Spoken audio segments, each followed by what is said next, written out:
दानापुर नगर परिषद के सभागार में आज बजट पेश किया गया। वित्तीय वर्ष 2024-2025 के बजट के अनुमानित आय 291 करोड़ 59,39,150 रुपए प्रावधान किया गया। दानापुर नगर परिषद के मुख्य कार्य योजना 60 करोड़ 59,20,000 किया गया।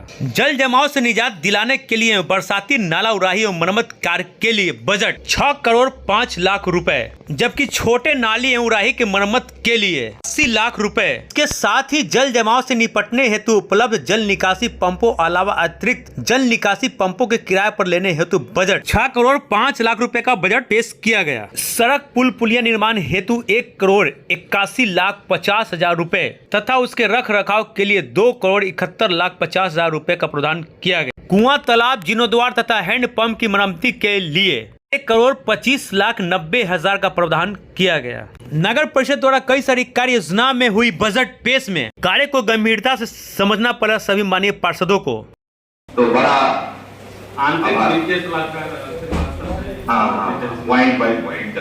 उसी बीच में इनको दिक्कत बहुत बहुत धन्यवाद। आप बाकी वाला क्या हो गया, सब अंदर बांट हो गया।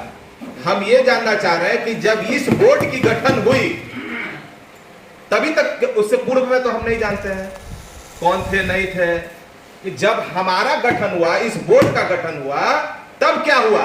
तो सरकार वापस मांग रही है। अगर सरकार वापस मांग रही है तो क्यों वापस मांग रही है? सरकार का पब्लिक का पैसा आप क्यों नहीं खर्च कर पाए?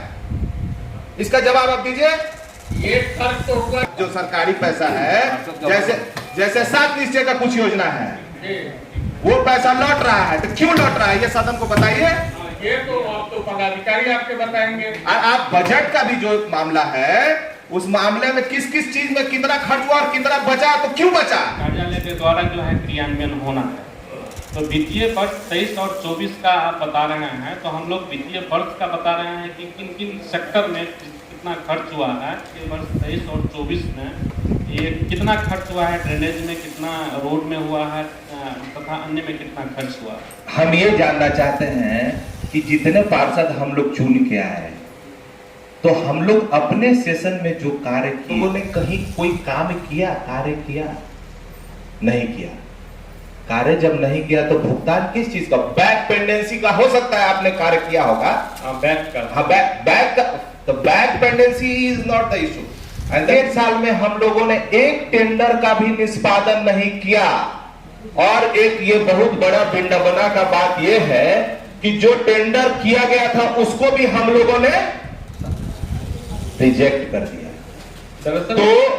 तो ये जो आप लोगों ने व्यय दिया, पिछले साल का व्यय दीजिएगा ना, जो रिजेक्ट हुआ टेंडर पे किया, वो समझ रहे हैं, सारी बातें समझ रहे हैं। टेंडर तो गया ही था।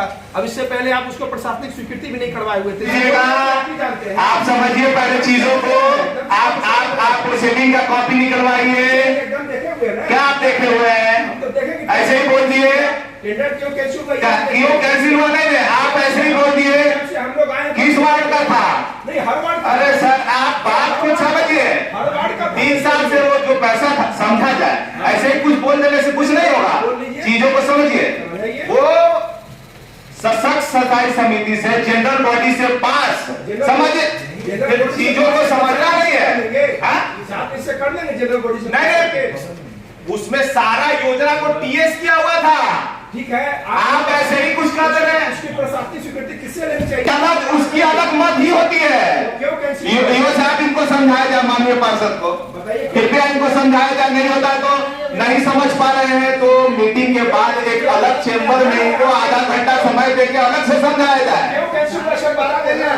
सरकार का स्पेशल मुख्यमंत्री स्पेशल था और प्रशासनिक स्वीकृति पहले पूर्व के बोर्ड से अस्थायी और कमान बोर्ड से मिली हुई थी, लेकिन अनुमोदन जो है नगर विकास का होना था। अब यही बात माननीय पार्षद को समझाया जाए कि आप नगर विकास अनुमोदन लिए नहीं। आप अरे नगर विकास अनुमोदन लेगा नहीं, समझिएगा नहीं, सदन को मिसलीड करिएगा, सदन को मिसलीड करिएगा, ये अच्छी बात नहीं है। होता, अगर वो कार्य होता तो विकास होता। कहाँ मान रहे हैं आप? तो सिर्फ सदन को मिसलीड कर रहे हैं। ऐसे होता तो वैसे होता, वैसे होता तो वैसे होता। स्कूटी उस समय भी तो प्रशासनिक लोग उनका वार्ड डूबा हुआ है, मेरा वार्ड डूबा हुआ। अभी प्रेजेंट स्टेटस में अगर ये परेशानी है तो कितना दिन में दूर हो जाएगा? क्योंकि सारी महिलाएं बहुत कष्ट का जिंदगी जी रही हैं। सुन लिया जाए मैडम, आप अभी तक स्कूटी साहब द्वारा कार्य किया गया है, लेकिन जो कार्य होना चाहिए जिस युद्ध स्तर पर वो नहीं हुआ।